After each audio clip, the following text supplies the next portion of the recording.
Tonight, we're going to explore something that challenges the very foundation of how we think about reality.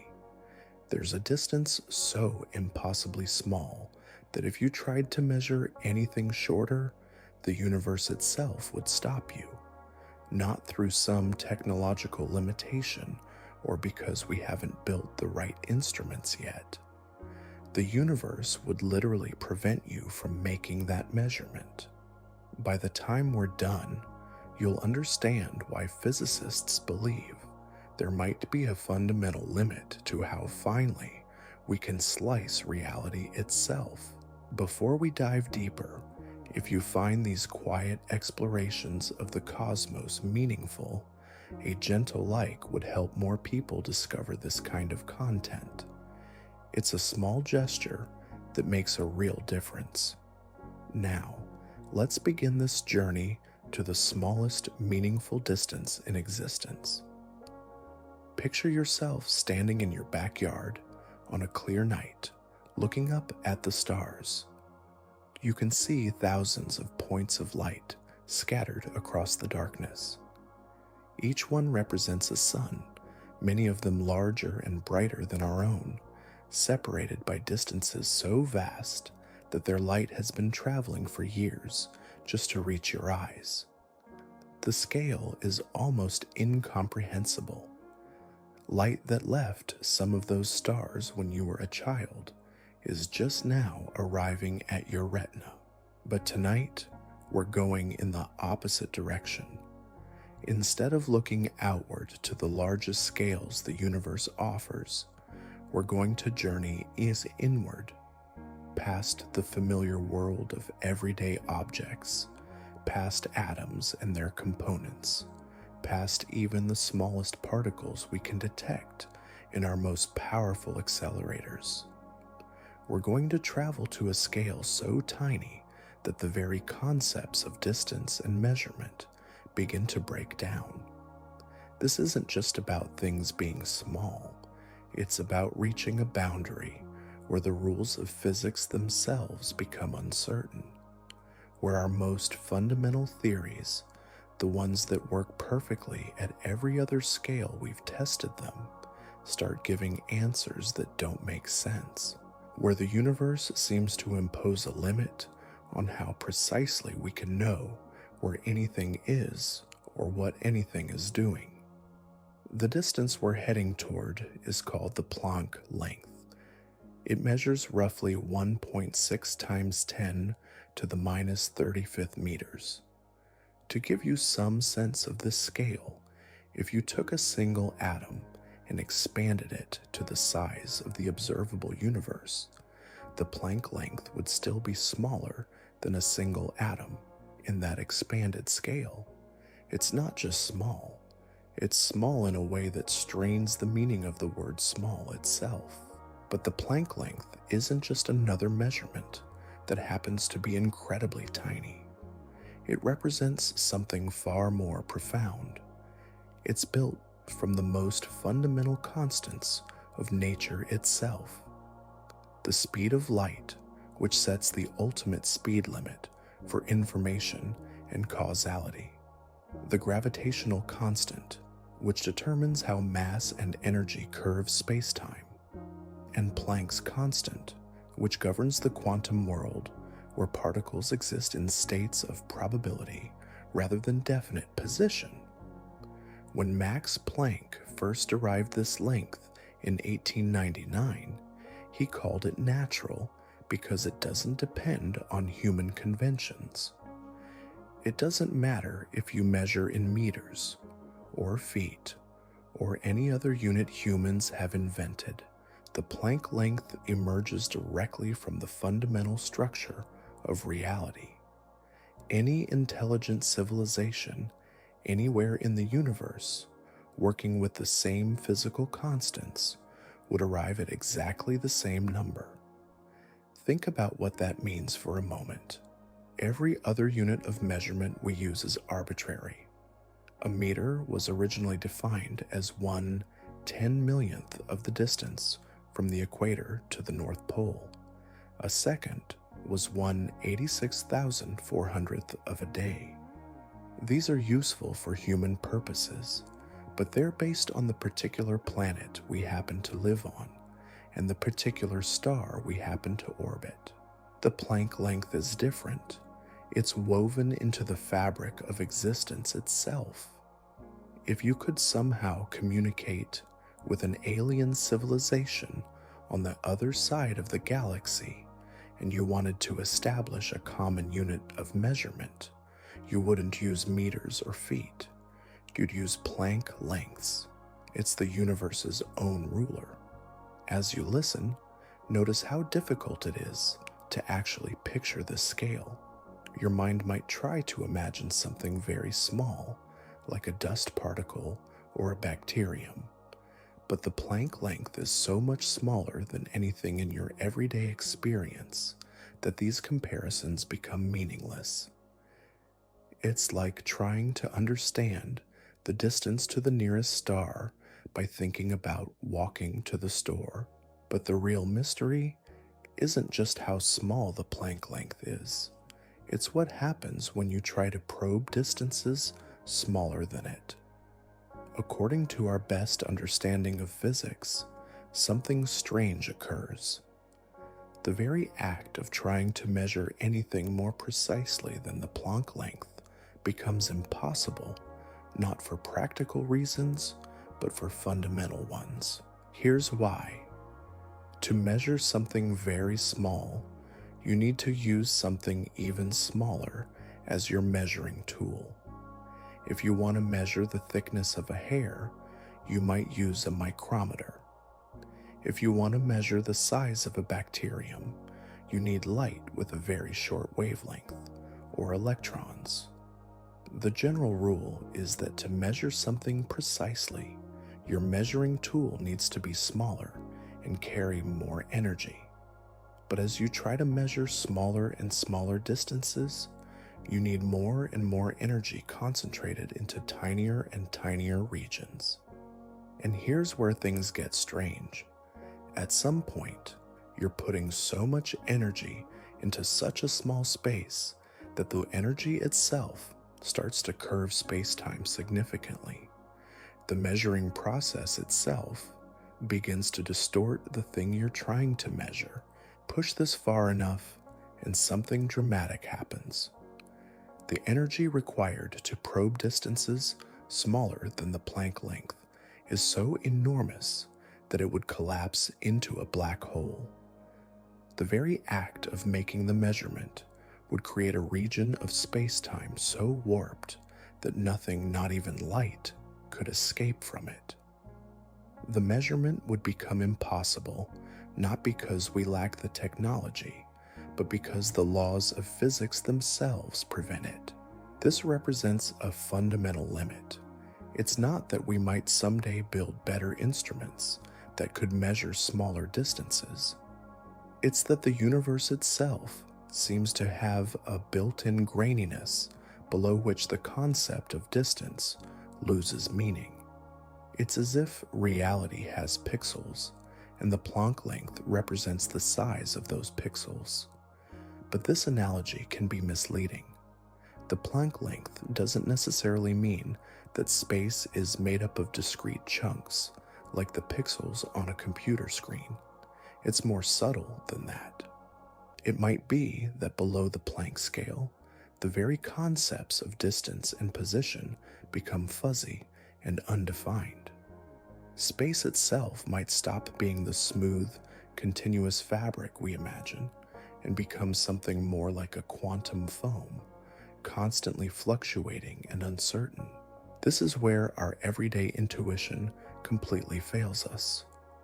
We're used to thinking that you can always measure things more precisely if you just try hard enough, that there's always a way to look closer, to examine things in finer detail. But physics suggests that this isn't true. There might be a fundamental limit to precision built into the structure of reality itself. The mathematics that leads to this conclusion involves combining three of the most important theories in physics. Quantum mechanics tells us that energy comes in discrete packets and that there's always uncertainty in any measurement. Special relativity tells us that nothing can travel faster than light and that energy and mass are equivalent. General relativity tells us that mass and energy curve spacetime and that enough curvature can create black holes. When you combine these three theories and work out the mathematics, the Planck length falls out naturally. It's the scale where quantum effects, relativistic effects, and gravitational effects all become equally important. Below this scale, our current theories break down and give contradictory answers. This breakdown isn't necessarily a failure of physics. It might be telling us something profound about the nature of reality. Perhaps space and time, which seem so fundamental to our experience, are actually emergent properties of something deeper. Perhaps at the Planck scale, the familiar notions of here and there, before and after, simply don't apply. You don't need to fully grasp this concept to appreciate its implications. Just let the scale settle for a moment. We're talking about distances so small that the entire observable universe, if shrunk down to the size of a single atom, would still be enormously larger than the Planck length.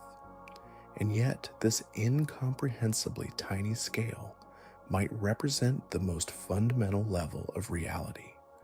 Some theories attempt to describe what might happen at the Planck scale. String theory suggests that the fundamental constituents of reality are tiny vibrating loops of energy, roughly the size of the Planck length. In this view, all the particles and forces we observe are just different vibration patterns of these strings. Loop quantum gravity proposes that space-time itself is quantized, made up of discrete loops at the Planck scale, like the links in an incredibly fine mesh. But these remain speculative. We have no way to directly test theories at the Planck scale. The energies required are so enormous that they exceed anything we could produce on Earth by many orders of magnitude. Our most powerful particle accelerator, the Large Hadron Collider, can probe distances down to about 10 to the minus 20th meters. That's incredibly small, roughly 100,000th the size of a proton, but it's still about 10 to the 15th times larger than the Planck length. To directly probe the Planck scale, we would need a particle accelerator with the energy of about 10 to the 19th billion electron volts.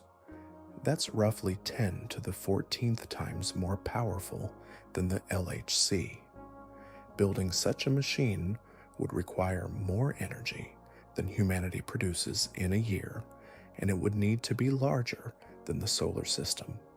It's not just impractical, it's impossible with any conceivable technology. This creates a strange situation for physics. We have theories that make specific predictions about the Planck scale, but no way to test them directly.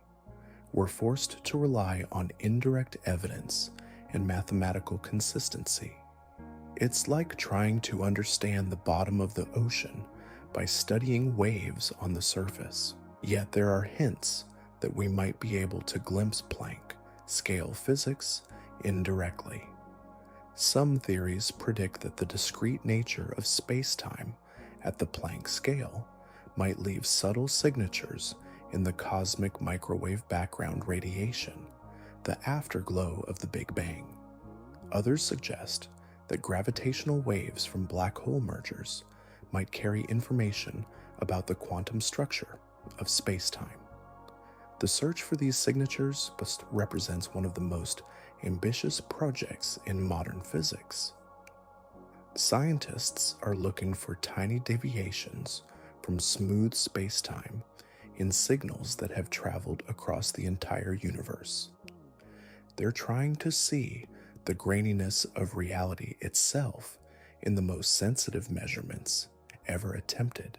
But even if we never directly observe Planck scale physics, the Planck length itself tells us something profound. It suggests that there are absolute scales in nature built into the fundamental constants that govern reality. Just as there's a maximum speed, the speed of light, there might be a minimum meaningful length, the Planck length. This changes how we think about the nature of space and time.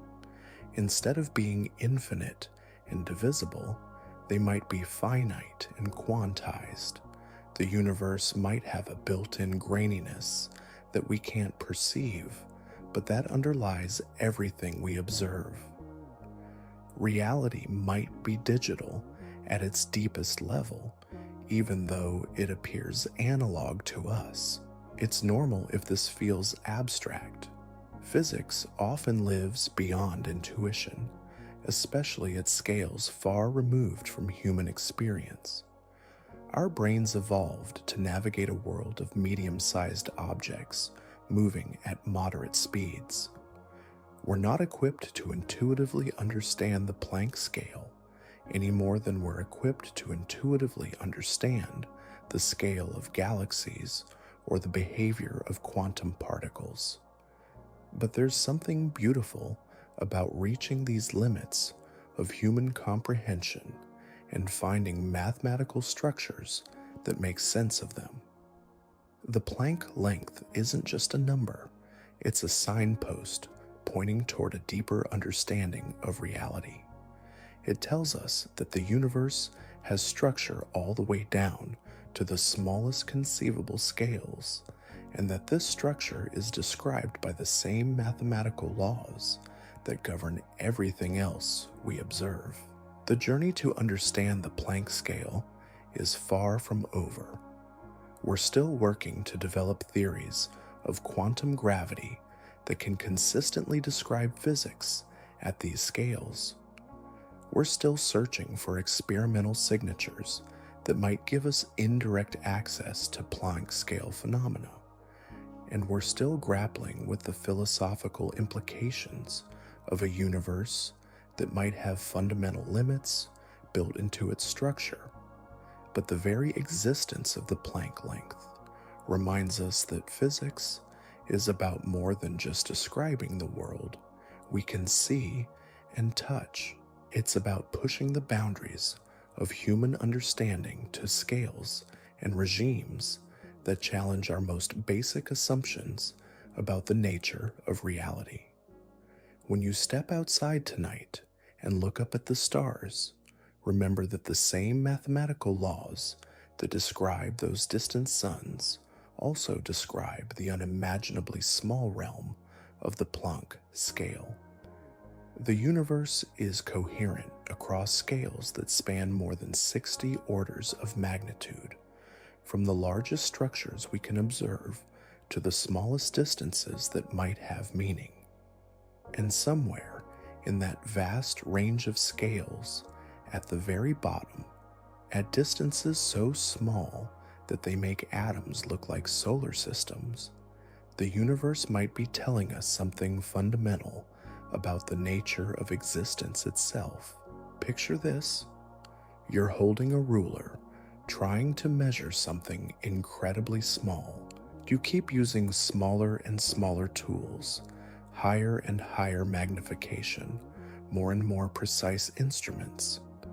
But at some point, something extraordinary happens. The universe itself begins to resist your efforts, not because your tools aren't good enough, not because the technology doesn't exist yet, but because the very act of measuring starts to change what you're trying to measure in ways that make the measurement impossible. This isn't science fiction. It's what happens when you approach the Planck length, and it reveals something unsettling about the nature of measurement itself. Let me walk you through what this actually means. step by step. When you measure anything, you're essentially bouncing something off it and seeing what comes back. To measure the width of a table, you might use a tape measure. Light reflects off the edges. Your eyes detect that light, and your brain interprets the result. For smaller things, you need smaller probes. To see a bacterium, you use light with a shorter wavelength. To examine the structure of an atom, you fire electrons at it and study how they scatter. The pattern is clear. The smaller the thing you want to measure, the higher the energy your probe needs to carry. This isn't a limitation of human technology. It's a fundamental requirement of measurement itself. If your measuring tool is bigger than what you're trying to measure, you can't get precise information about it. It's like trying to measure the thickness of a hair with a baseball bat. But here's where things get strange. As you probe smaller and smaller distances, requiring higher and higher energies, you eventually reach a point where the energy of your probe becomes so concentrated that it starts to significantly curve space-time around itself. The measuring tool begins to distort the very fabric of reality in the region you're trying to study. Push this further, and something dramatic happens. The energy required to probe distances smaller than the Planck length becomes so enormous that it would collapse into a black hole. The probe itself would create a region of space-time so warped that nothing, not even information about the measurement, could escape from it. Think about what this means. You're not just running up against a technological barrier. You're encountering a fundamental limit imposed by the structure of space-time itself. The universe has a built-in mechanism that prevents you from measuring anything more precisely than the Planck length. It's as if reality has a privacy setting that can't be turned off. This creates a profound puzzle for physics. We're accustomed to thinking that measurement is, in principle, limitless, that with enough cleverness and technology, we can always look closer, examine things in finer detail. But the Planck length suggests this isn't true. There might be an absolute limit to precision built into the universe itself. Consider the mathematics behind this limit. It emerges from combining three of our most successful theories. Quantum mechanics tells us that energy comes in discrete packets and that every measurement involves unavoidable uncertainty. Special relativity tells us that nothing can travel faster than light and that energy and mass are equivalent. General relativity tells us that mass and energy curve space-time and that sufficient curvature creates black holes. When you work through the mathematics of trying to measure distances smaller than the Planck length, these three theories converge on the same conclusion. The attempt becomes self-defeating. The very act of measurement creates conditions that make the measurement impossible to complete or interpret. You don't need to follow the mathematical details to appreciate what this tells us about the nature of reality. It suggests that space itself might not be the smooth, infinitely divisible continuum we imagine. Instead, it might have a granular structure at the deepest level, like a fabric that appears smooth from a distance, but reveals its weave when examined closely enough. Some physicists have proposed that at the Planck scale, space-time becomes a quantum foam, a seething sea of virtual particles and antiparticles constantly popping into existence and annihilating each other. Tiny black holes and wormholes forming and evaporating in fractions of a second.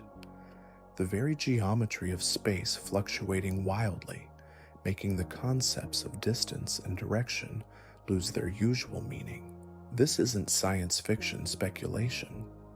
It's a serious attempt to understand what might happen when quantum mechanics and general relativity meet at the smallest possible scales.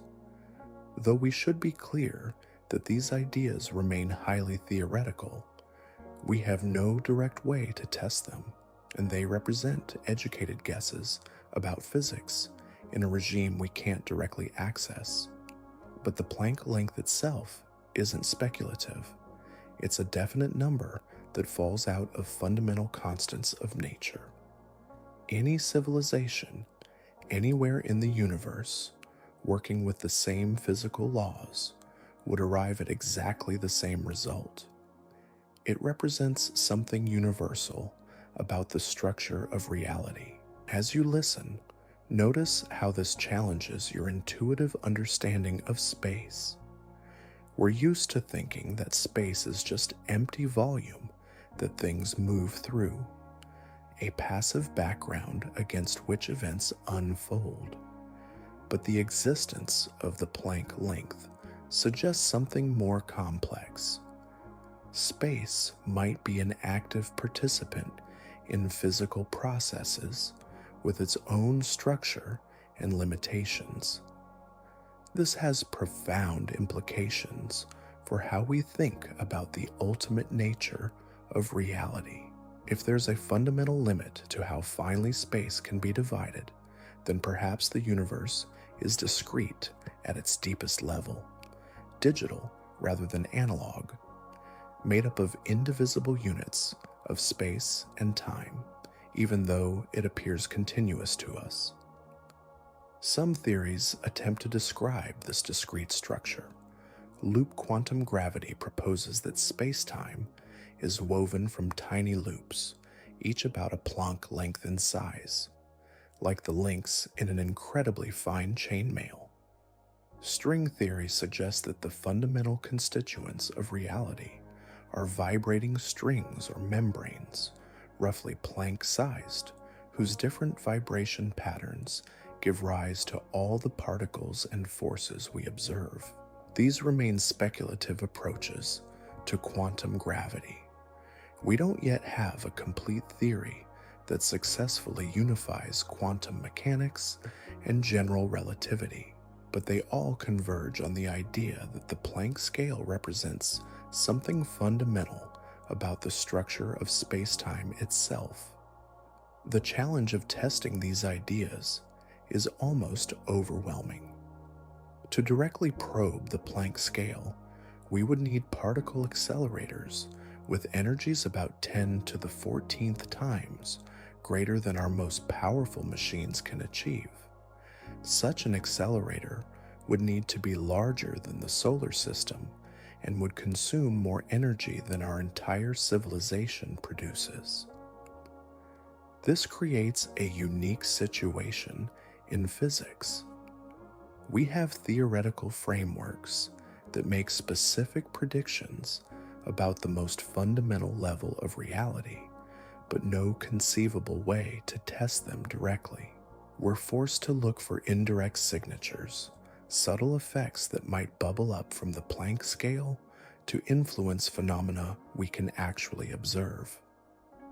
Some physicists are searching for these signatures in the cosmic microwave background radiation, the afterglow of the Big Bang.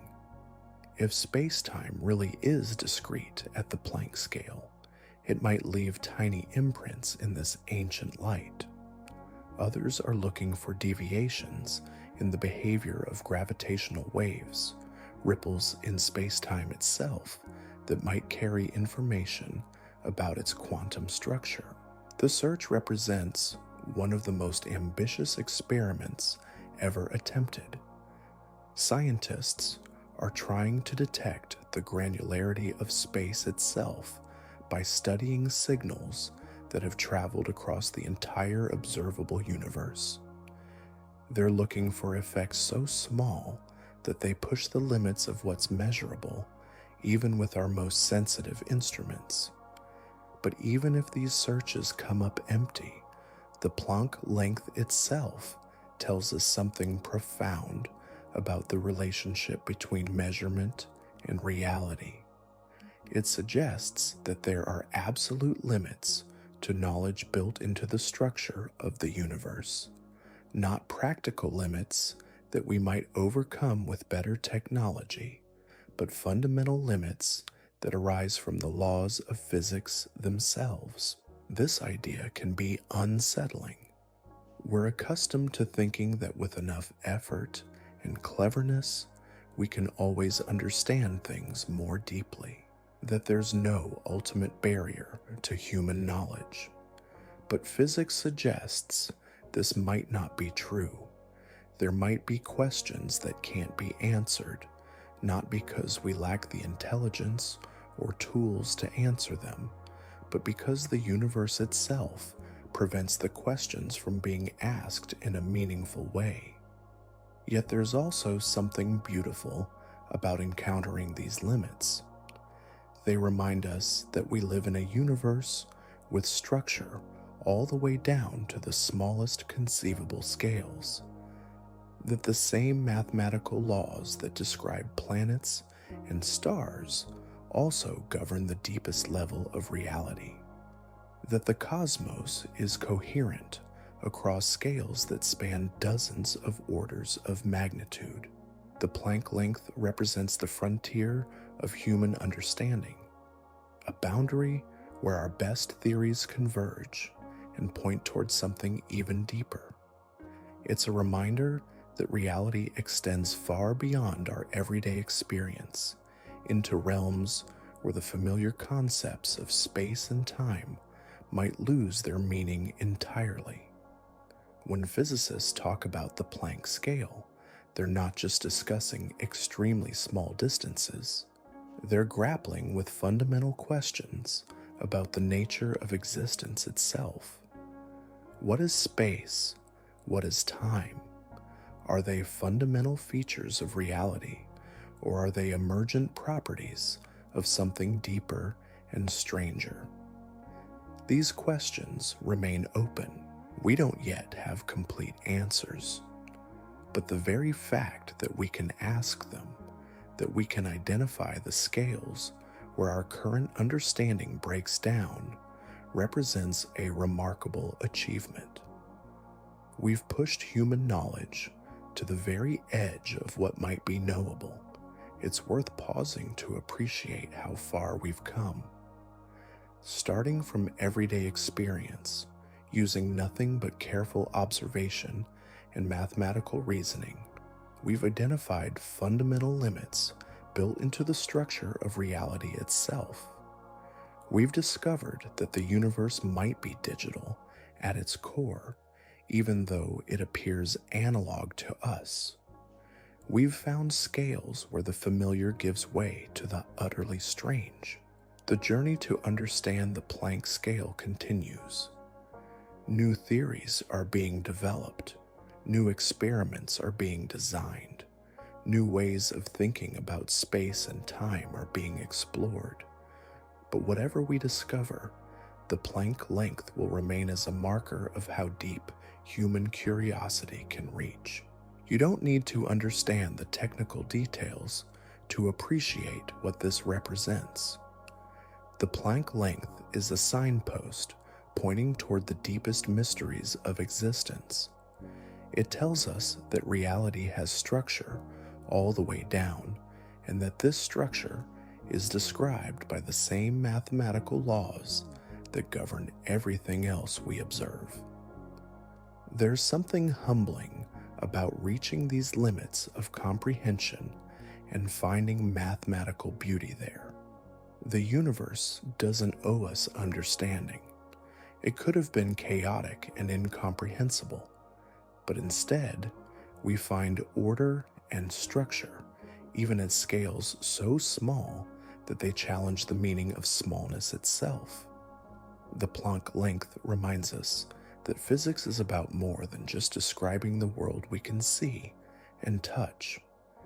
It's about pushing into realms that stretch human imagination to its limits. about finding coherent mathematical structures in places where intuition fails completely. As our understanding of quantum gravity develops, we may discover that the Planck scale holds even stranger surprises. We might find that space and time emerge from something more fundamental, that the familiar three dimensions of space are just a projection of a higher dimensional reality, that the flow of time itself is an approximation that breaks down at the deepest level. Or we might find that our current ideas are wrong and that reality at the Planck scale is stranger than anything we've yet imagined. The history of physics is full of surprises, of discoveries that overturned established ideas and opened entirely new ways of thinking about the world. But whatever we discover, the Planck length will remain as a testament to how far human reason can reach. It represents the boundary between the known and the unknowable, between the measured and the unmeasurable. It's a reminder that we live in a universe with depths that may forever remain partially hidden from us. That's not a failure of human understanding. It's a feature of reality itself. The universe is under no obligation to be completely comprehensible to creatures like us. The fact that we can understand as much as we do is already remarkable.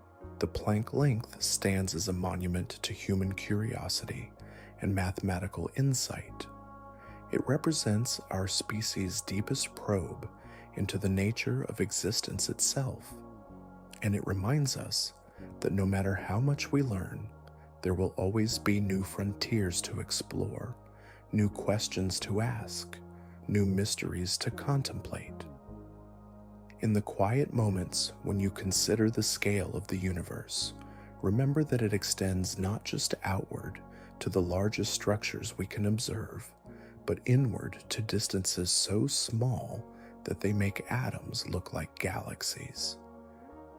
And at the very bottom of that scale, at the Planck length, the universe might be whispering secrets about the nature of reality that we're only just beginning to hear. Now we need to explore what happens when we try to understand what's actually occurring at the Planck scale, because the real mystery isn't just that measurement becomes impossible.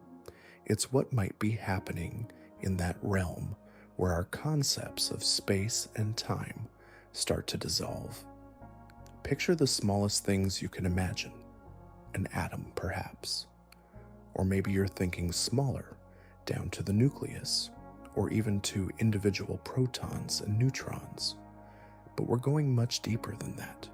We're heading to a scale where the very idea of things might not apply anymore. At the Planck scale, physicists believe space-time itself might be fundamentally different from anything in our experience. Not smooth and continuous like the surface of a calm lake, but more like a storm-tossed sea where waves of possibility crash against shores that don't quite exist. This isn't poetic language. It's the closest we can come to describing what our mathematics suggests might be happening at these scales. When physicists talk about quantum foam, they're describing a theoretical state where space-time becomes so turbulent that the familiar notions of here and there, now and then, begin to lose their meaning. Imagine you're looking at a photograph from across the room. The image appears smooth and continuous. Walk closer, and you might start to see the texture of the paper. Look through a magnifying glass, and you could make out individual dots of ink. Under a microscope, even those dots would reveal structure, showing how the ink sits on the paper fibers. But what if you could keep zooming in forever? What would you eventually find at the very bottom of that infinite zoom? According to our best theories, you wouldn't find smaller and smaller pieces of ordinary space. You'd find something that doesn't behave like space at all. You'd find a realm where pairs of particles and antiparticles constantly pop into existence and immediately annihilate each other. Where the geometry itself fluctuates so wildly that measuring the distance between 2 points becomes meaningless. Where tiny black holes might form and evaporate in time so brief that they exist for less than a Planck time before disappearing back into the foam. This isn't speculation based on wishful thinking. It emerges from taking our most successful theories, quantum mechanics and general relativity, and pushing them to their logical extremes. When you combine them at the Planck scale, they paint a picture of reality that's stranger than science fiction. Consider what this means for our understanding of empty space. You might think of vacuum as simply nothing, the absence of everything. But quantum mechanics tells us that even empty space is alive with activity. Particles are constantly being borrowed from the future and paid back so quickly that they never quite violate conservation of energy. The universe runs on a kind of quantum credit system where the books are balanced on timescales too brief to detect. At everyday scales, this quantum activity is subtle. It causes tiny shifts in atomic energy levels that we can measure with incredibly precise instruments. But at the Planck scale, these quantum fluctuations become so violent that they dominate everything else. Space itself becomes a seething foam of creation and destruction. As you listen, notice how this challenges everything intuitive about the nature of emptiness and solidity. We're used to thinking that things either exist or they don't, but at the Planck scale, existence itself becomes fuzzy. Particles exist in superposition, neither fully real nor fully absent, until something forces them to choose. This quantum uncertainty isn't just about our knowledge being incomplete. It appears to be a fundamental feature of reality. The universe seems to be uncertain about itself at the deepest level. It's constantly making probabilistic choices about what exists and what doesn't, what happens and what doesn't happen. Some physicists have proposed that this uncertainty at the Planck scale might be the source of everything we observe, that the entire universe, with all its complexity and structure, emerged from quantum fluctuations in the primordial foam, that we're living inside what was once just a particularly large bubble in the quantum sea. This idea connects to some of the deepest mysteries in cosmology. Why does the universe exist at all? Why is there something rather than nothing? The answer might be that nothing is unstable, that given enough time, quantum fluctuations will inevitably create something from the apparent vacuum. But these remain open questions. We don't yet have a complete theory that can reliably describe physics at the Planck scale. String theory and loop quantum gravity represent our best attempts, but they remain unproven. We're working at the very edge of human knowledge, in a regime where our usual methods of testing theories break down. String theory approaches the problem by proposing that the fundamental constituents of reality aren't point particles, but tiny vibrating strings.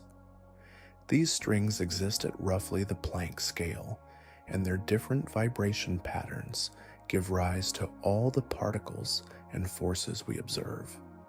In this view, an electron and a photon are just different songs sung by the same cosmic instrument. The mathematics of string theory is elegant and profound, connecting concepts from the deepest areas of mathematics in unexpected ways. But it comes with a price. The theory requires extra dimensions beyond the three of space and one of time that we experience. These additional dimensions might be curled up so tightly that they're invisible at everyday scales, revealing themselves only at the Planck length. Loop quantum gravity takes a different approach. Instead of proposing new, fundamental objects, it attempts to quantize spacetime itself. In this theory, space is woven from tiny loops, each about a Planck length in size. Time becomes discrete, not chopped up into individual Planck time intervals. Reality becomes digital at its core, even though it appears analog to us. Both theories make testable predictions in principle, but testing them requires probing the Planck scale directly. And as we've seen, that's impossible with any conceivable technology. We're forced to look for indirect evidence, subtle signatures that might bubble up from the quantum foam to influence phenomena we can actually observe. One place physicists are looking is in the cosmic microwave background radiation, the afterglow of the Big Bang.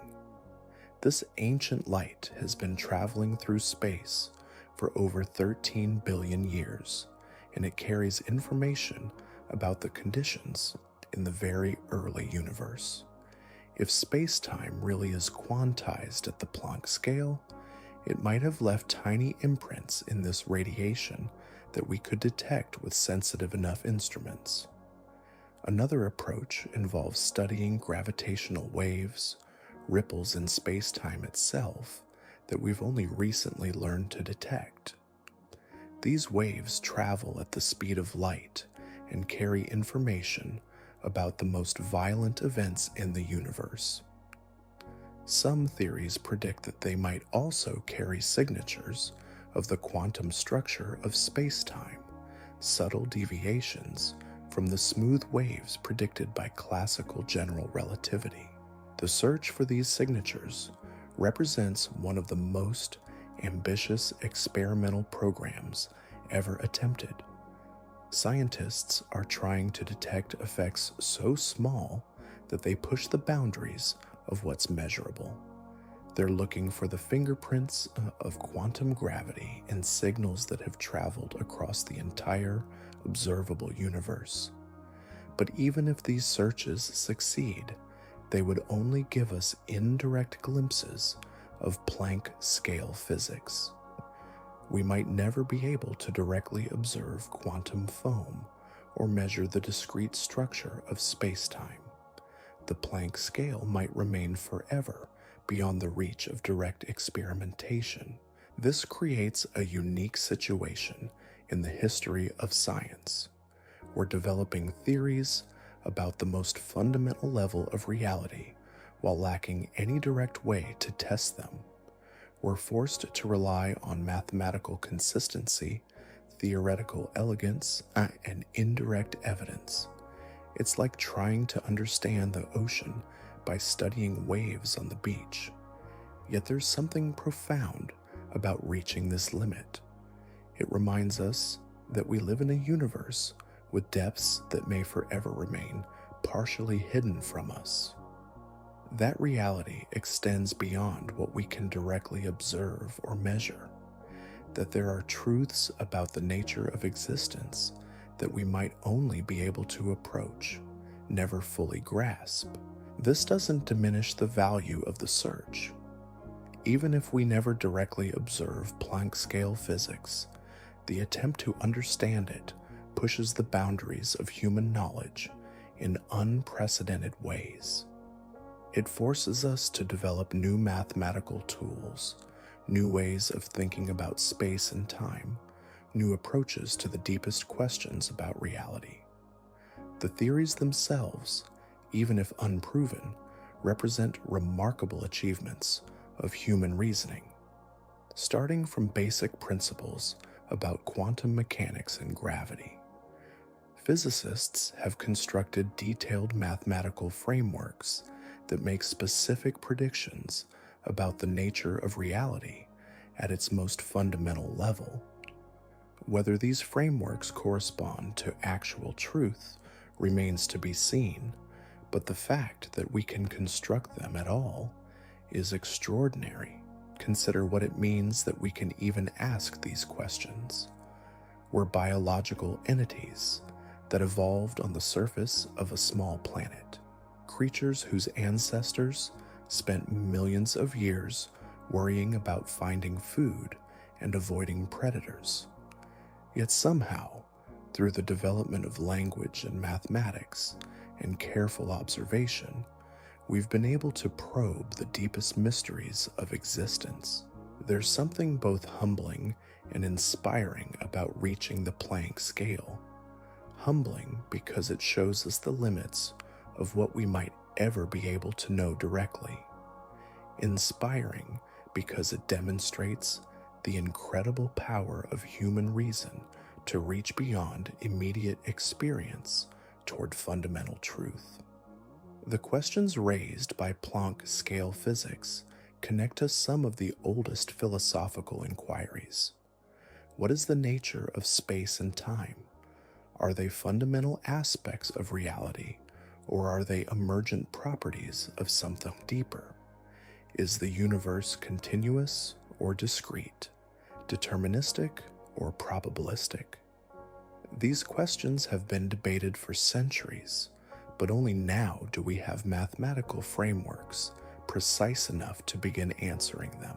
As our understanding develops, we might discover that space and time, as we experience them, are approximations, useful for describing reality at the scales where we live, but breaking down at more fundamental levels. We might find that the familiar three dimensions of space emerge from a higher dimensional reality, or that the flow of time itself is an illusion created by our perspective as conscious observers embedded in the quantum foam. Or we might find that our current theories are completely wrong, and that reality at the Planck scale is stranger than anything we've yet imagined. The history of physics is full of surprises, of discoveries that overturned established ideas and revealed entirely new aspects of reality. There's no reason to think we've reached the end of that process. But whatever we discover, the Planck length will remain as a landmark in the history of human thought. It represents our deepest probe into the nature of existence, the point where our best theories converge and point towards something even more fundamental. It's a reminder that reality has structure all the way down to the smallest conceivable scales, and that this structure is describable by the same mathematical laws that govern everything else we observe. You don't need to understand the technical details to appreciate what this represents. The very existence of the Planck scale tells us that we live in a universe where the familiar gives way to the utterly strange, where the concepts that seem most fundamental to our experience might be approximations of something deeper. There's a quiet beauty in reaching these limits of comprehension and finding mathematical structure there. The universe doesn't owe us understanding, but it seems to reward our curiosity with glimpses of profound order underlying apparent chaos. Even at scales where intuition fails completely, we find patterns and relationships that can be expressed in the language of mathematics. The Planck length stands as a testament to how far human reason can reach when guided by careful observation and rigorous thinking. It represents the frontier of knowledge, the boundary between what we can investigate and what might forever remain beyond our grasp. And it reminds us that no matter how much we learn, there will always be deeper mysteries waiting to be explored. In the quiet moments when you contemplate the nature of reality, remember that it extends far beyond everyday experience into realms where the familiar concepts of space and time might lose their meaning entirely. At the Planck scale, in that quantum foam where virtual particles dance their brief existence, the universe might be revealing its deepest secrets to anyone patient enough to listen. The search continues, driven by the same curiosity that has always pushed human knowledge forward. New theories are being developed, new experiments designed, new ways of probing the quantum foam explored. Whatever we discover, it will add another chapter to the remarkable story of how creatures like us evolved from cosmic dust, learned to ask questions about the fundamental nature of existence itself. And perhaps that's the most remarkable thing of all. Not that the universe has a Planck scale, but that it has produced beings capable of discovering it. Creatures who can reach beyond their immediate experience toward an understanding of reality at its deepest level.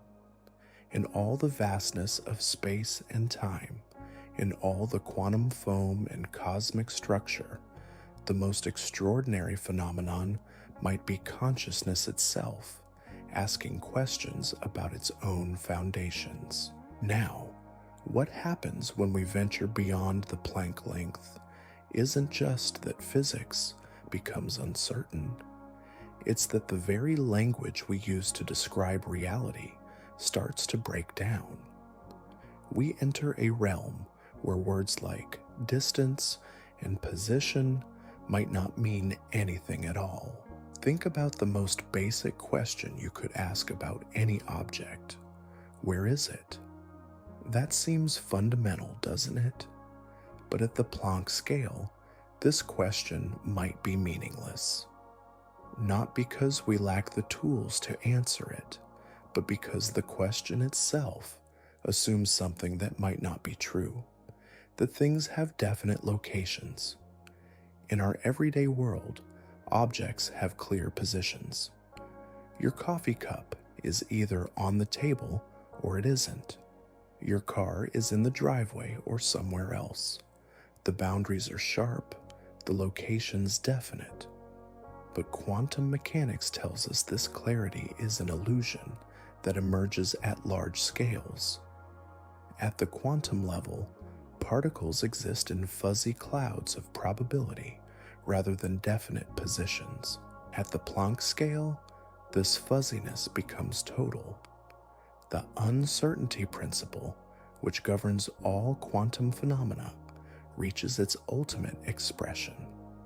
To know where something is with Planck-length precision would require so much energy that you'd create a black hole. The universe prevents you from asking the question too precisely. This isn't just a technical limitation. It suggests something profound about the nature of space itself. Perhaps space isn't the fixed stage we imagine, where objects move around like actors. Perhaps space is more like the actors themselves, constantly changing, never quite settling into a definite configuration. Loop's quantum gravity takes this idea seriously. In this theory, space is woven from discrete loops, each about a Planck length in size. But these aren't static loops sitting in some background space. They're dynamic, constantly forming and reforming, creating the illusion of smooth space only when viewed from far enough away. Imagine watching a movie on a digital screen. From your seat, the image appears smooth and continuous. But if you could examine it closely enough, you'd see individual pixels, each flashing on and off in precise patterns. The smoothness you perceive is an emergent property of thousands of discrete elements working together. Loop quantum gravity suggests that space itself might work this way. The smooth geometry we experience emerges from the collective behavior of countless quantum loops, each too small to detect directly. The familiar three dimensions of space aren't fundamental. They're statistical averages, like the temperature of a gas emerging from the motion of individual molecules. This discrete structure of space leads to some remarkable consequences. In classical physics, you can always divide a distance in half, then divide the result in half again, continuing forever. But if space is made of discrete loops, there's a smallest possible distance. You can't meaningfully talk about half a Planck length, just as you can't meaningfully talk about half a pixel on a digital screen. Time might be discrete too. Just as there might be a smallest distance, there might be a smallest interval of time, called the Planck time. It's about 5 times 10 to the minus 44 seconds. That's the time it takes light to travel 1 Planck length. If time really is quantized, then reality updates itself in discrete ticks, like frames in a cosmic movie. As you consider this, notice how it challenges your sense of continuity. We experience time as a smooth flow, one moment blending seamlessly into the next. But this might be an illusion, like the smooth motion you see in a film that's actually composed of individual still frames flashing by too quickly to notice. The implications extend far beyond abstract physics. If space and time are discrete at the Planck scale, then the universe itself might be computational in nature. Each quantum loop, each Planck time tick, could represent a fundamental operation in some vast cosmic calculation. Reality might be information processing itself at the most basic level. String theory approaches these questions from a different angle.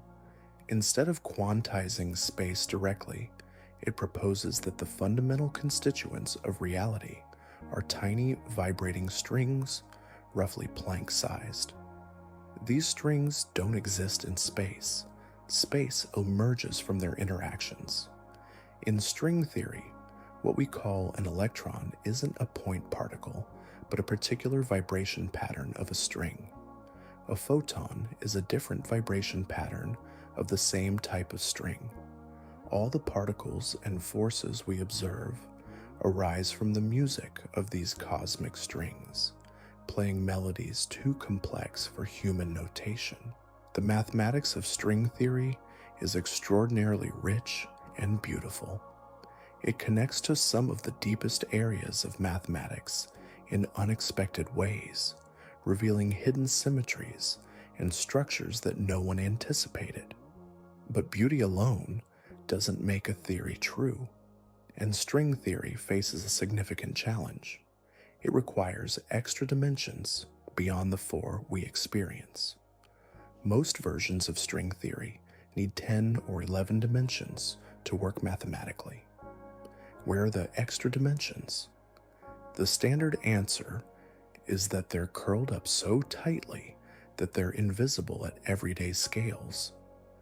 Imagine an ant walking on a power line.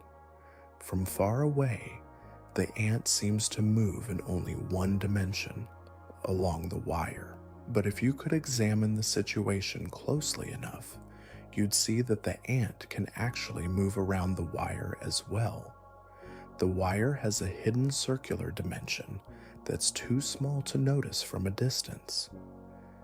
String theory suggests that every point in our familiar 3-dimensional space actually contains additional dimensions curled up at the Planck scale. These hidden dimensions determine the properties of particles and forces, like the way the shape of a bell determines its tone. Different ways of curling up the extra dimensions lead to different physics, potentially explaining why the universe has the particular particles and forces we observe. But here's the challenge. there are an enormous number of ways to curl up the extra dimensions. String theorists have identified hundreds of thousands of possibilities, maybe more. Each one corresponds to a different universe with different laws of physics. How do we determine which one, if any, corresponds to our reality? This is sometimes called the landscape problem. String theory doesn't predict a unique universe. Instead, it predicts a vast landscape of possible universes, each with its own laws. We might be living in just one valley in this landscape, with no way to see over the hills to determine what lies beyond. Some physicists find this disturbing. They want a theory that makes definite predictions about our universe specifically.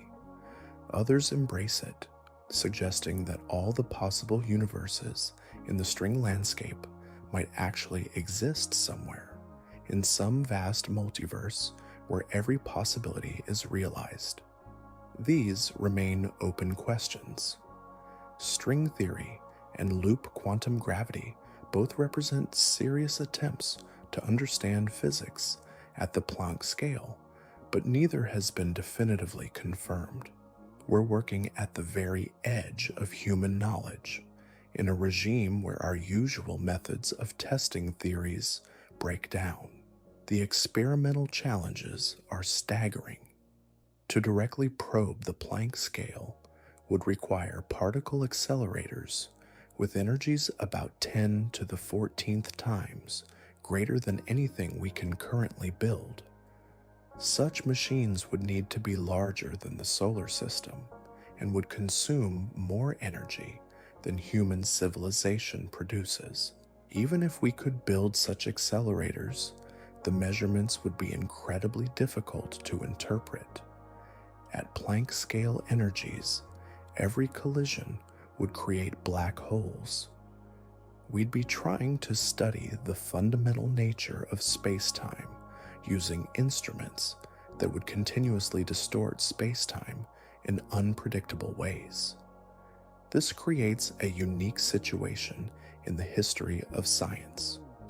We're developing detailed theories about the most fundamental level of reality while lacking any direct way to test them. We're forced to rely on mathematical consistency, theoretical elegance, and indirect evidence gathered from lower energy experiments. Yet there are hints that we might glimpse Planck scale physics indirectly. The cosmic microwave background radiation, the afterglow of the Big Bang, carries information about the universe when it was incredibly young and hot. Some theories predict that quantum fluctuations at the Planck scale during the first moments after the Big Bang would leave subtle signatures in this ancient light. Gravitational wave detectors, like LIGO, offer us another window. These instruments measure ripples in space-time itself, distortions so small they challenge the limits of what's measurable. Some theories suggest that gravitational waves might carry information about the quantum structure of space-time, deviations from perfect smoothness that could reveal the discrete nature of space at the Planck scale. The search for these signatures represents one of the most ambitious experimental programs ever attempted. Scientists are trying to detect the granularity of space itself by studying signals that have traveled across the observable universe. They're looking for effects so subtle that they require instruments sensitive enough to measure changes in distance smaller than 1,000th the width of a proton. But even if these searches succeed, they would only give us indirect glimpses of Planck scale physics. We might never directly observe quantum foam or measure individual quantum loops. The deepest level of reality might remain forever beyond the reach of direct experimentation. This limitation isn't necessarily a failure of human ingenuity. It might be a fundamental feature of how knowledge works. There might be truths about reality that can only be approached asymptotically, never fully grasped. Questions that can be refined and improved, but never definitively answered. Consider what this means for our understanding of existence itself. We might be living in a universe where the deepest truths are forever partially hidden, where consciousness has emerged in a reality whose foundations remain mysterious, even to the conscious beings trying to understand them. There's something both humbling and inspiring about this situation. Humbling because it reminds us of the limits of what we might ever be able to know directly. Inspiring because it demonstrates the remarkable power of human reason to construct detailed mathematical frameworks for phenomena we can't directly observe. The theories themselves, whether string theory or loop quantum gravity or something yet to be discovered, represent extraordinary achievements of human thought. Starting from basic principles about quantum mechanics and gravity, physicists have built elaborate mathematical structures that make specific predictions about reality at its most fundamental level. Whether these structures correspond to actual truth remains an open question, but the fact that we can construct them at all is remarkable. We're biological entities that evolved to navigate a world of medium-sized objects moving at moderate speeds. Yet somehow, through the development of mathematics and careful reasoning, we've been able to probe the deepest mysteries of existence. As you listen, notice how this challenges your sense of what knowledge means. We're accustomed to thinking that understanding something means being able to observe it directly. But the Planck scale suggests that the most fundamental aspects of reality might be knowable only through mathematical inference and indirect evidence. This doesn't diminish the value of the search. Even if we never directly observe Planck scale phenomena, the attempt to understand them pushes human knowledge in unprecedented directions. It forces us to develop new mathematical tools, new ways of thinking about space and time, new approaches to the deepest questions about reality. The very fact that we can identify the Planck scale as the boundary where our current theories break down represents a kind of progress. We know where our knowledge ends and mystery begins. We can map the coastline of the known, even if we can't explore the ocean beyond. This knowledge of our limitations is itself valuable. It prevents us from overextending our theories into regimes where they might not apply. It reminds us that reality might be stranger and more complex than anything we've yet imagined. It keeps us humble in the face of the unknown. The questions raised by Planck scale physics connect to some of the oldest philosophical inquiries. What is the fundamental nature of existence? Are there aspects of reality that are inherently unknowable? How do we distinguish between what is true and what we can prove to be true? These questions have been debated for centuries, but only now do we have mathematical frameworks precise enough to give them concrete meaning. The Planck length isn't just a number. It's a boundary marker in the landscape of human knowledge, pointing toward depths we can barely imagine. As our understanding develops, we might discover that our current ideas about space and time are approximations, useful for describing reality at the scales where we live, but breaking down at more fundamental levels. We might find that the familiar concepts of position and duration are emergent properties of something deeper and stranger. Or we might find that our current theories are completely wrong and that reality at the Planck scale is unlike anything we've yet conceived. The history of physics is full of surprises, of discoveries that overturned established ideas and revealed entirely new aspects of reality. But whatever we discover, the journey itself is valuable. The attempt to understand the universe at its most fundamental level represents one of the highest expressions of human curiosity and intelligence. It connects us to a tradition of inquiry that stretches back to the earliest humans who looked up at the stars and wondered about their place in the cosmos.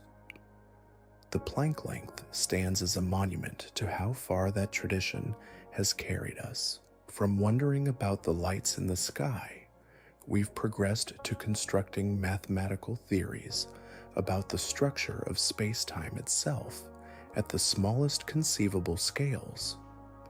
We've identified the boundary where physics as we know it breaks down and points towards something even more fundamental.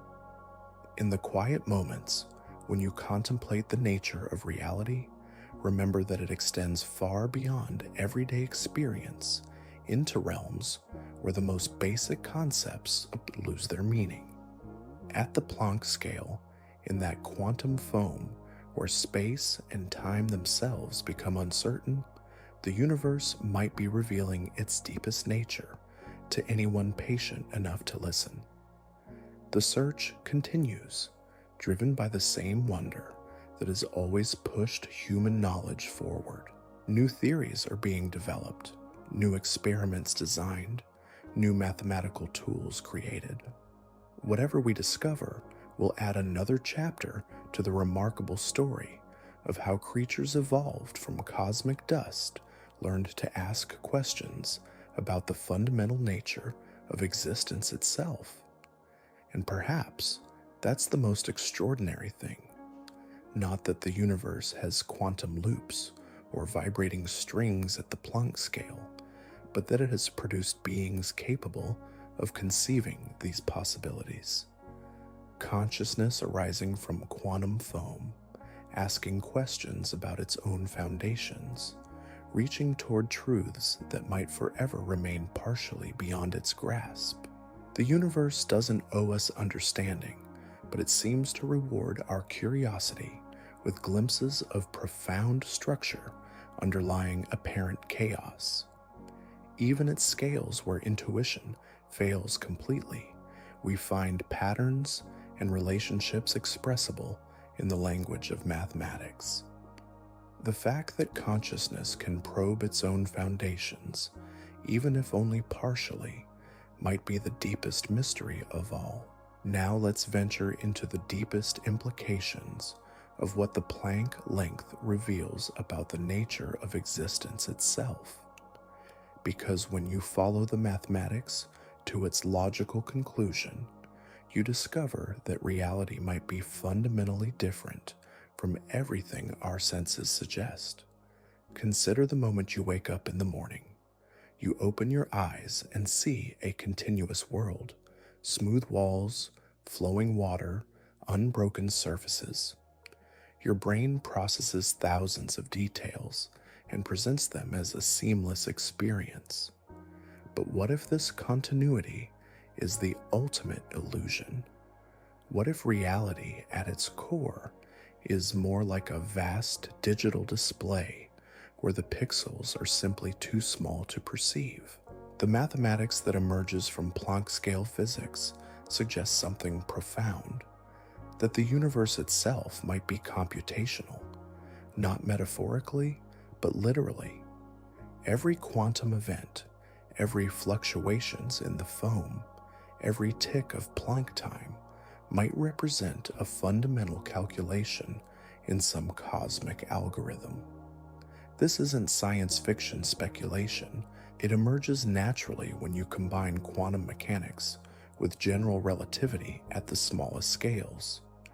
If space and time are truly discrete, made up of indivisible units, then reality updates itself in steps, like frames in a movie or iterations in a computer program, but at a scale so fine that the illusion of continuity is perfect. Picture the most advanced computer simulation you can imagine. Now imagine one infinitely more sophisticated, where every particle, every field, every interaction is computed in real time. The simulation would be so detailed that beings within it would never suspect they weren't living in base reality. They would discover physics, develop mathematics, probe the structure of their simulated space-time, and find it perfectly consistent. Now consider this. If the universe really is computational at the Planck scale, how would we ever know? What experiment could distinguish between a reality that's fundamentally digital and one that simply appears continuous?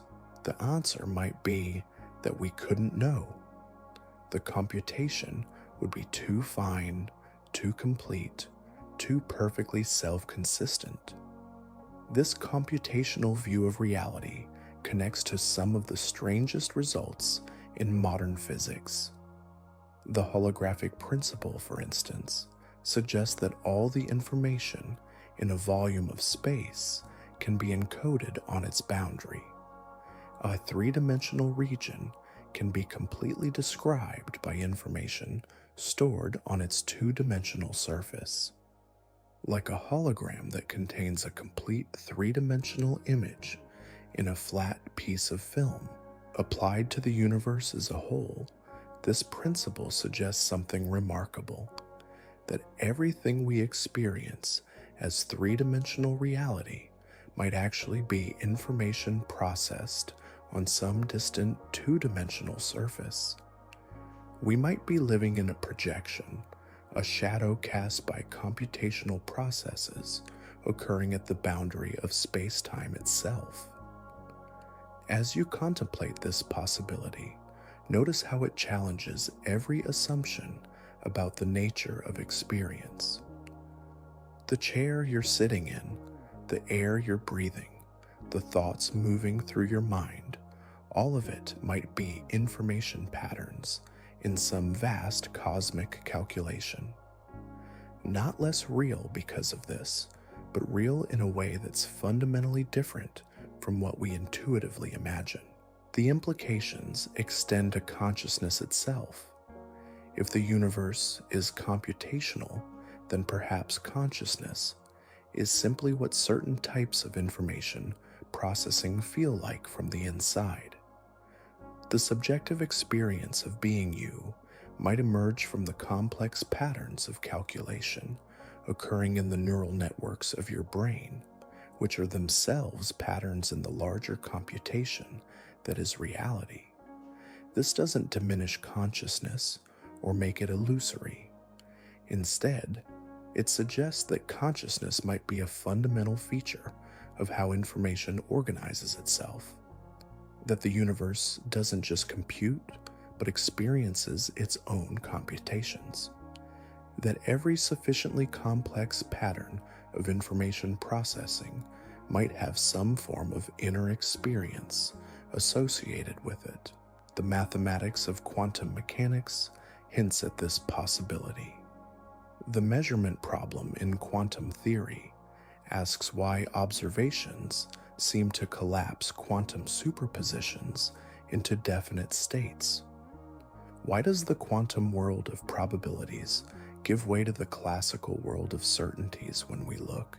Some interpretations suggest that consciousness plays a role in this process, not through any mystical influence, but simply because consciousness represents a particular type of information processing that's sensitive to quantum states. But these remain open questions at the very edge of what physics can address.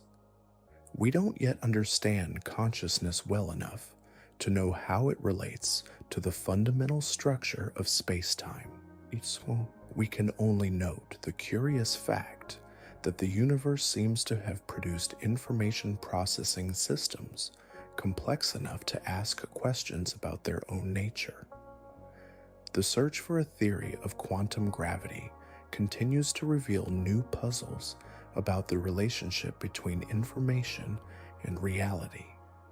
Black holes, for instance, seem to destroy information that falls into them, violating one of the fundamental principles of quantum mechanics. The information paradox asks what happens to the information that describes a particle once it crosses the event horizon of a black hole. Recent work suggests that the information might not be destroyed, but rather encoded in subtle correlations in the Hawking radiation that black holes emit. The information would be scrambled beyond recognition, but preserved in principle.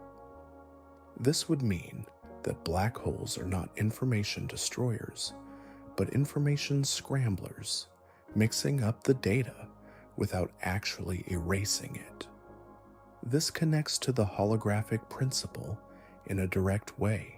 If all the information about the interior of a black hole is encoded on its two-dimensional event horizon, then the black hole doesn't actually have an interior in the usual sense.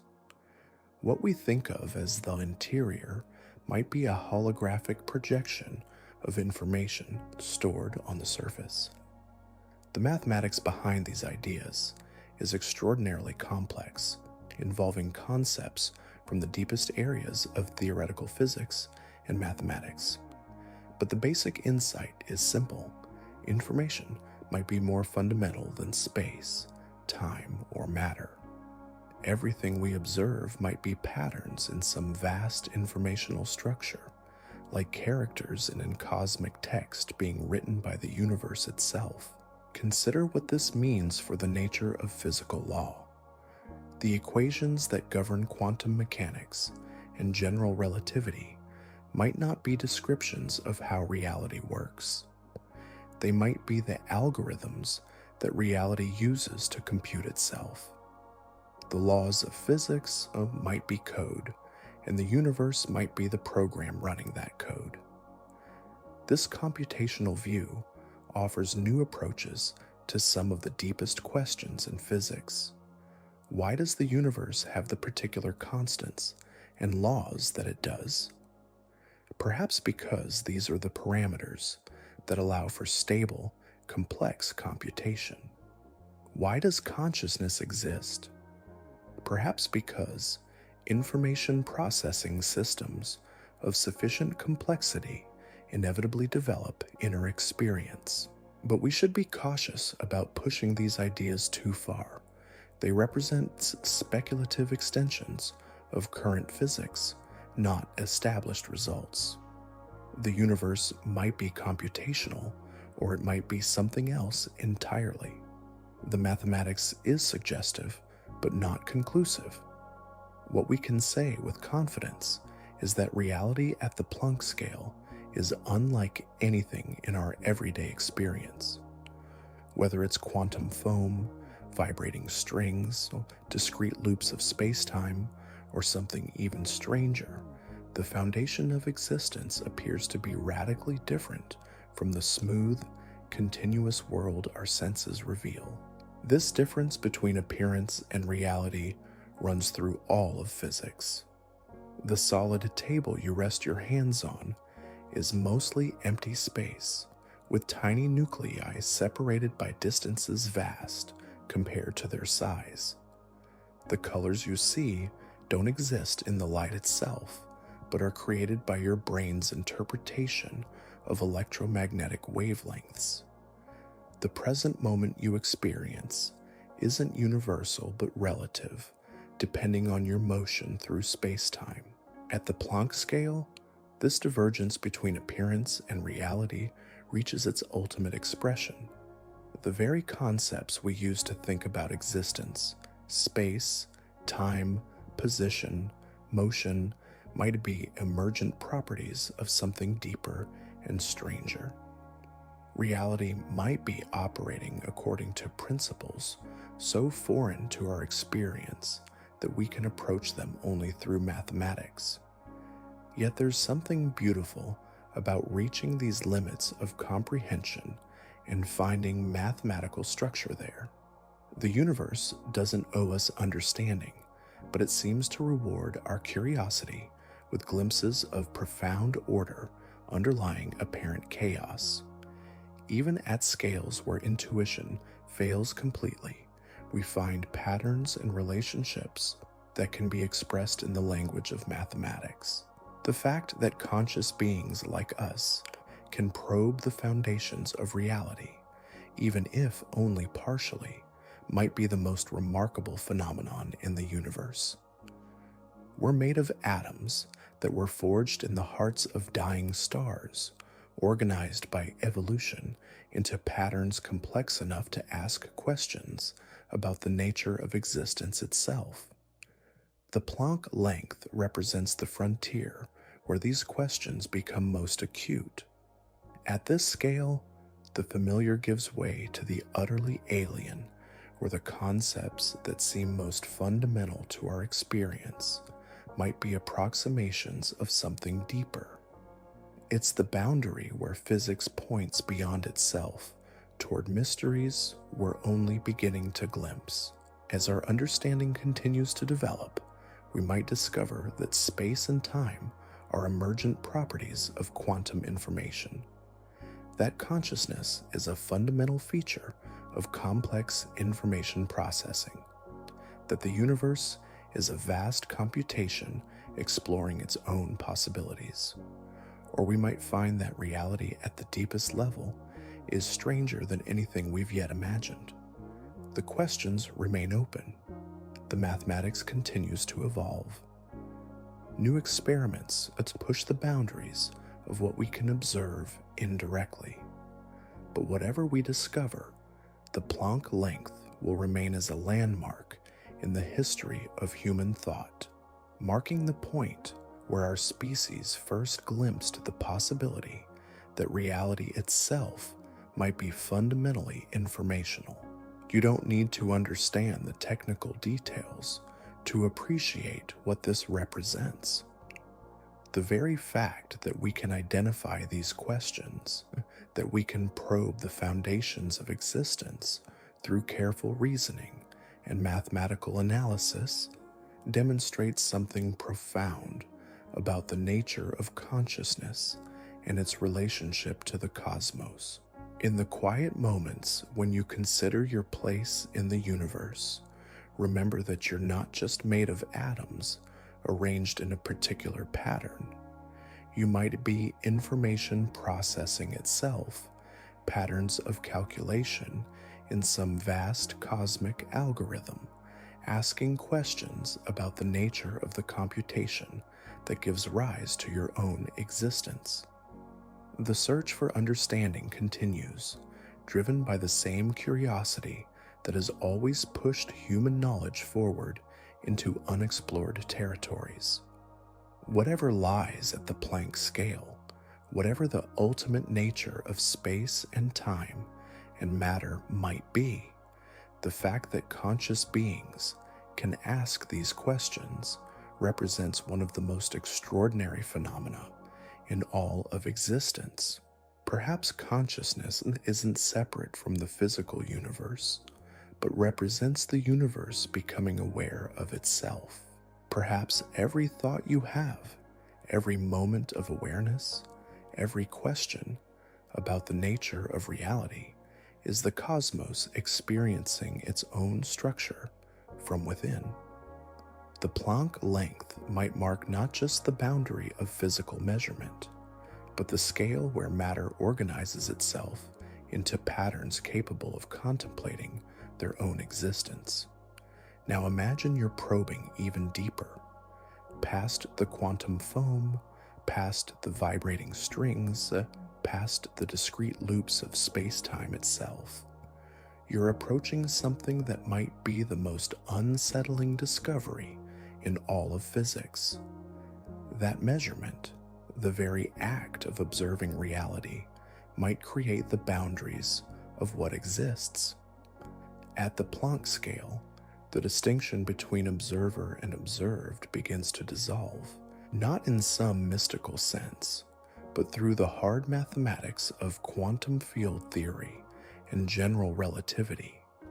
When you try to measure something at this scale, the energy required becomes so concentrated that it fundamentally alters the spacetime around the measurement. You're not just observing reality, you're participating in its creation. Consider what this means for the concept of objective reality. We're accustomed to thinking that the universe exists independently of our observations, that things have definite properties, whether we look at them or not. A star burns at a specific temperature. A particle has a particular mass. Distance means something absolute and measurable, but at the Planck scale, this comfortable separation between reality and measurement breaks down completely. The very attempt to determine where something is requires so much energy that you create new curvatures in space-time. The measurement process doesn't reveal pre-existing properties. It helps determine what properties come into existence. This isn't a failure of our measuring instruments. It's a fundamental feature of how information and energy interact at the smallest scales. The universe seems to resist being observed too precisely, not through any conscious intention, but through the mathematical structure of physical law itself. As you listen, notice how this challenges your sense of what knowledge means. We've built our entire scientific method around the assumption that careful observation reveals truth about an independent reality. But physics suggests that at some level, observation and reality become inseparable aspects of the same process. The implications ripple outward through everything we think we know about existence. If the Planck scale represents a fundamental limit to measurement, then perhaps it also represents a limit to the definiteness of reality itself. Below this scale, the universe might exist in a state of pure potential, with specific properties emerging only when something forces a choice. Quantum mechanics has hinted at this for decades. Particles exist in superposition until measured. The act of observation seems to collapse the wave function, forcing reality to choose one outcome from many possibilities. But we've always assumed this was a quirk of the quantum world, something that disappeared at larger scales through decoherence and environmental interaction. The Planck length suggests something more radical, that this quantum indefiniteness might be fundamental to the structure of space-time itself. That reality, at its deepest level, consists not of things with definite properties, but of fields of possibility that crystallize into specific outcomes only under particular conditions. Picture reality as an infinite ocean of potential, constantly fluctuating, never quite settling into final form. What we experience as the solid, definite world emerges from this ocean like waves on the surface. The waves have temporary structure and apparent solidity, but they're always connected to the deeper movements beneath. At the Planck scale, you'd be probing the ocean itself, but the very act of probing would create new waves, new structures, new apparent solidities. You could never separate the measurement from what you're trying to measure because they're aspects of the same underlying process. This connects to some of the strangest results in quantum field theory. The vacuum, what we think of as empty space, turns out to be alive with activity. Virtual particles constantly pop into existence and annihilate each other in times too brief to violate conservation of energy. The vacuum fluctuates, creating temporary structure from apparent nothingness. But these fluctuations become more intense as you probe smaller scales. At the Planck length, they become so violent that they dominate everything else. Space itself becomes uncertain, time becomes probabilistic. The familiar concepts of here and there, before and after, lose their meaning entirely. Some physicists have proposed that this might be where consciousness enters the picture, not through any mystical influence, but as a particular type of information processing that's sensitive to quantum states. Consciousness might represent the universe observing itself, creating definite outcomes from fields of possibility through the act of awareness. Current models suggest this interpretation remains highly speculative. We don't understand consciousness well enough to know how it might relate to quantum measurement, but the possibility raises profound questions about the role of observation in physical reality. If conscious observation really does play a role in determining outcomes at the quantum level, then the emergence of consciousness in the universe might represent more than just complex chemistry. It might represent the cosmos developing the ability to observe itself into definiteness. You don't need to accept this interpretation to appreciate its implications. The very fact that such questions arise from careful mathematical analysis of physical law suggests that reality might be far stranger than our everyday experience indicates. The measurement problem in quantum mechanics remains one of the deepest unsolved puzzles in physics. Why do quantum superpositions collapse into definite states when observed? What constitutes an observation? Where exactly does the quantum world end and the classical world begin? The Planck length provides a natural scale for thinking about these questions. Perhaps below this scale, reality exists in permanent superposition, with definite properties emerging only at larger scales through some process we don't yet understand. Perhaps measurement creates reality rather than revealing it. Or perhaps our current theories are incomplete, and there's some deeper level of description that makes sense of both quantum indefiniteness and classical definiteness without invoking observation as a fundamental process. Physics does not yet have a complete answer, but the questions themselves reveal something remarkable about our situation as conscious beings in a quantum universe. We're made of atoms that follow quantum mechanical rules, organized into patterns complex enough to ask questions about the nature of quantum measurement. We're quantum systems trying to understand quantum mechanics. This creates a peculiar loop in understanding. The very consciousness we use to study quantum mechanics is itself a quantum mechanical phenomenon. The observer and the observed are made of the same stuff, following the same laws, asking questions about the same underlying reality. At the Planck scale, this loop becomes most apparent. The energy required to probe these distances is so enormous that it would create new quantum phenomena, new uncertainties, new questions about the role of measurement in determining what exists. Perhaps this is why the universe seems to resist being observed too precisely, not through any intentional obstruction, but because precision and uncertainty are built into the mathematical structure of reality itself.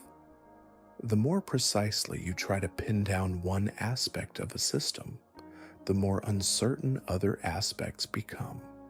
This uncertainty principle, first formulated for position and momentum, might extend to the very concepts of space and time at the Planck scale.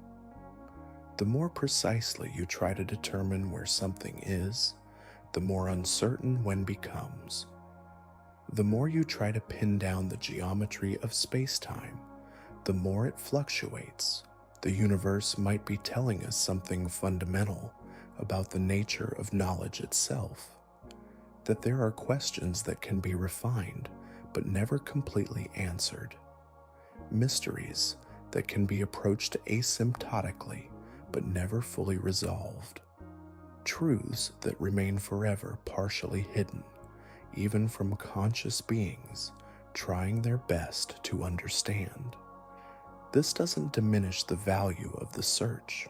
Even if we never fully understand what happens at the Planck scale, the attempt pushes human knowledge in unprecedented directions.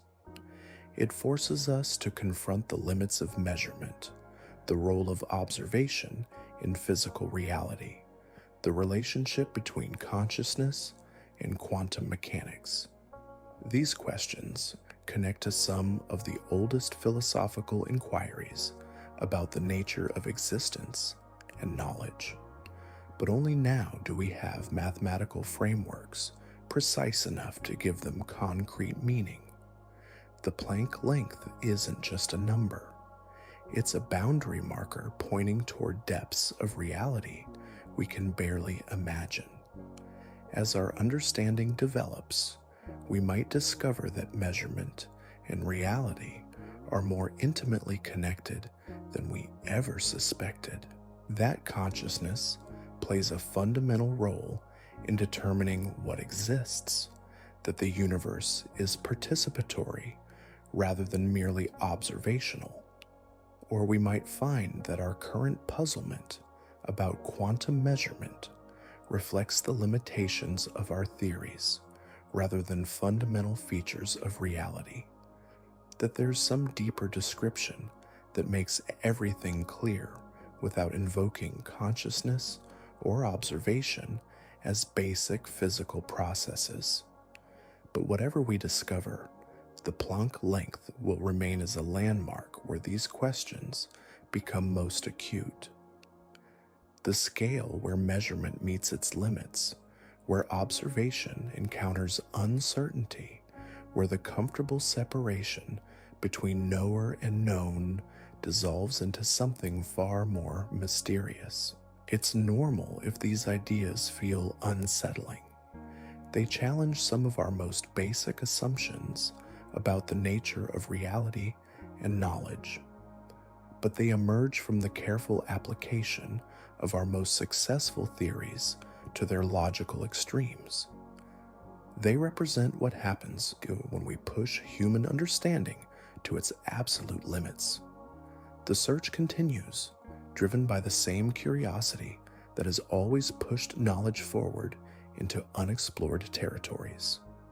New experiments probe the boundaries between quantum and classical behavior. New theories attempt to resolve the measurement problem. New mathematical tools explore the relationship between information and physical reality. Whatever we discover will add another chapter to the remarkable story of how conscious beings evolved from cosmic dust, learned to ask questions about the fundamental nature of existence. Questions that might ultimately be about the relationship between mind and reality, between observation and truth, between what is and what can be known. In the quiet moments when you contemplate the nature of your own awareness, remember that you're not separate from the physical processes you're trying to understand. You're made of quantum fields organized into patterns complex enough to wonder about quantum mechanics. You're the universe becoming conscious of itself, asking questions about its own foundations. The Planck length marks the scale where these questions become most mysterious, where the act of measurement meets the limits of what can be measured, where consciousness encounters the quantum foam from which it emerged, where the observer discovers that observation might be more fundamental to reality than anyone ever suspected. Perhaps that's the deepest mystery of all, not just that the universe has a Planck scale, but that it has produced beings capable of probing that scale and discovering their own role in determining what exists. Consciousness arising from quantum uncertainty, using quantum processes to study quantum mechanics, finding that measurement and reality might be inseparably intertwined. The universe doesn't owe us understanding, but it seems to reward our curiosity with questions that probe the very nature of questioning itself. Even at scales where intuition fails completely, we find puzzles that connect the deepest physics to the most fundamental questions about mind and reality. When we push into the deepest reaches of the Planck scale, something extraordinary emerges from the mathematics. The universe might not just have a smallest meaningful distance, it might have a memory problem. Think about this carefully.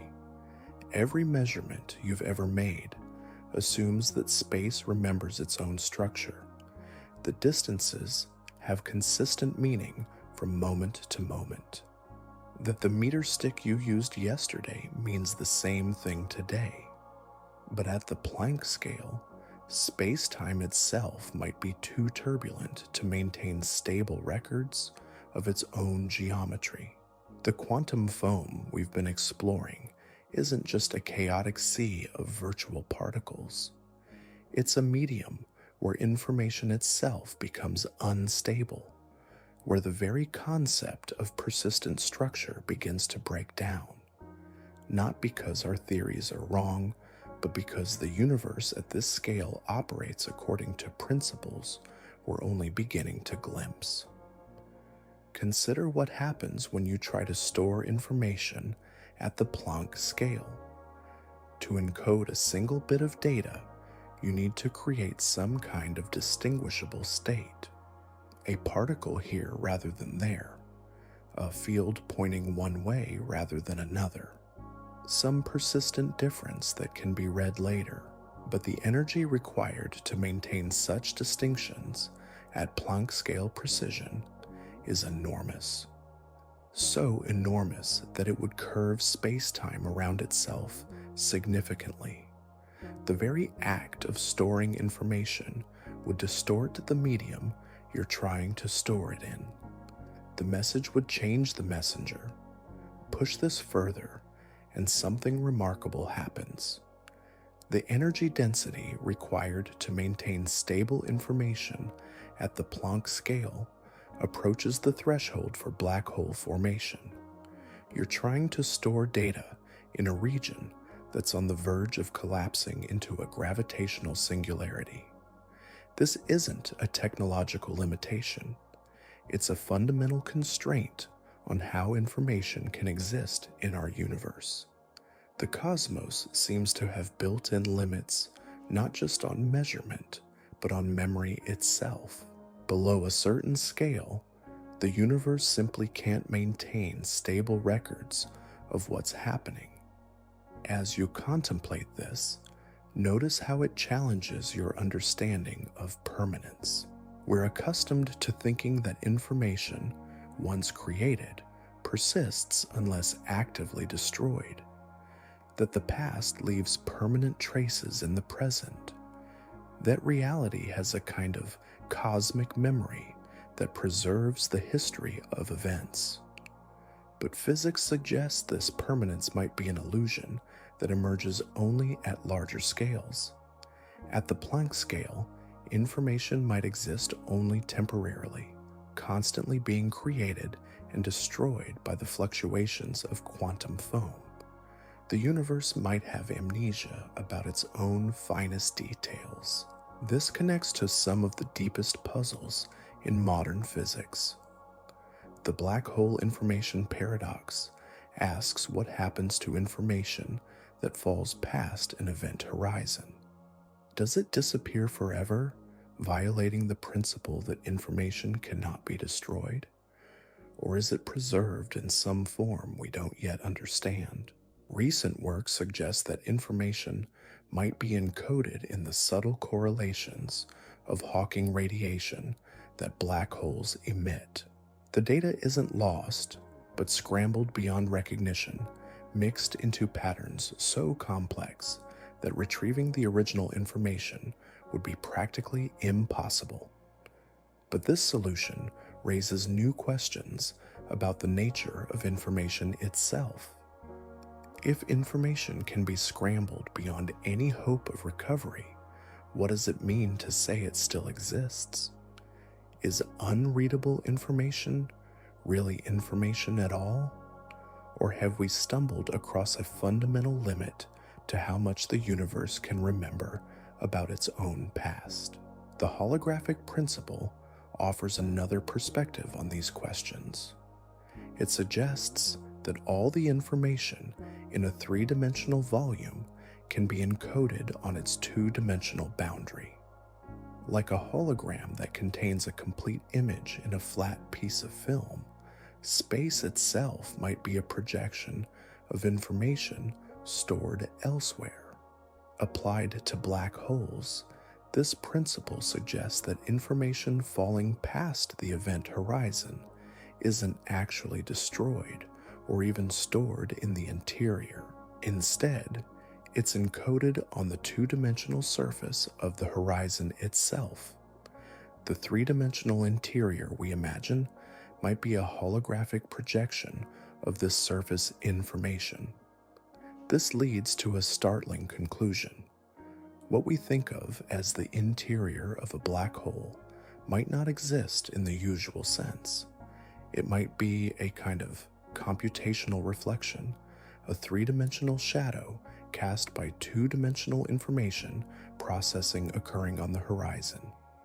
The implications extend far beyond black holes. If the holographic principle applies universally, then our entire three-dimensional experience might be a projection. All the depth and volume we perceive, all the rich structure of the physical world, might be information patterns encoded on some distant, two-dimensional surface. You don't need to accept this conclusion to appreciate what it suggests about the relationship between information and reality. At the deepest level, the universe might be more like a vast information processing system than a mechanical clockwork. The familiar concepts of matter and space might be emergent properties of underlying computational processes. This computational view of reality offers new ways to think about the measurement problem in quantum mechanics.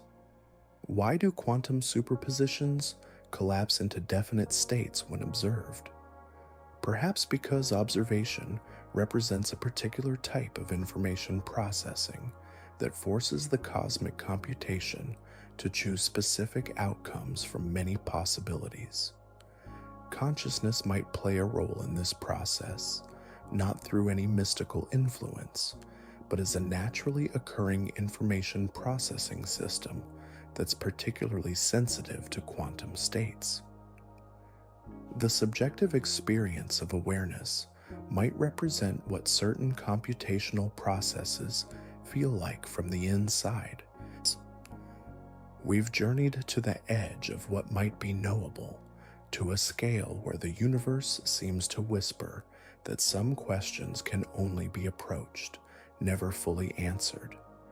The Planck length stands not as a barrier to human understanding, but as a gentle reminder that reality extends far beyond our capacity to measure or imagine. At this smallest meaningful distance, the familiar concepts that anchor our experience begin to dissolve. Space might not be the smooth stage we imagine, but a dynamic foam of possibilities. Time might not flow continuously, but tick forward in discrete moments, too brief for consciousness to register. The very act of observation might help determine what comes into existence. These aren't failures of physics, they're glimpses of something deeper, a universe where information and reality interweave in ways that challenge our most basic assumptions about the nature of existence itself. Standing beneath the night sky, you might look up and see points of light separated by incomprehensible distances. But remember that the cosmos extends inward too, to scales where the meaning of distance itself becomes uncertain, where consciousness, arising from quantum processes, finds itself contemplating the quantum foundations of its own existence. The search continues at the boundary between the known and unknowable. New theories reach toward truths that might forever remain partially hidden. New mathematics probes realms where intuition has no foothold. And consciousness, perhaps the universe's strangest creation, continues asking questions about the nature of the reality that gave it birth. Perhaps that's enough. To know that we live in a cosmos with structure all the way down to the smallest conceivable scales. To understand that the same mathematical laws governing distant galaxies also describe the quantum foam beneath our feet. To appreciate that in all the vastness of space and time, the most remarkable phenomenon might be awareness itself, briefly illuminating the depths it can never fully fathom. If this idea stayed with you, you may want to explore next, light years, why the universe is far stranger than we imagine.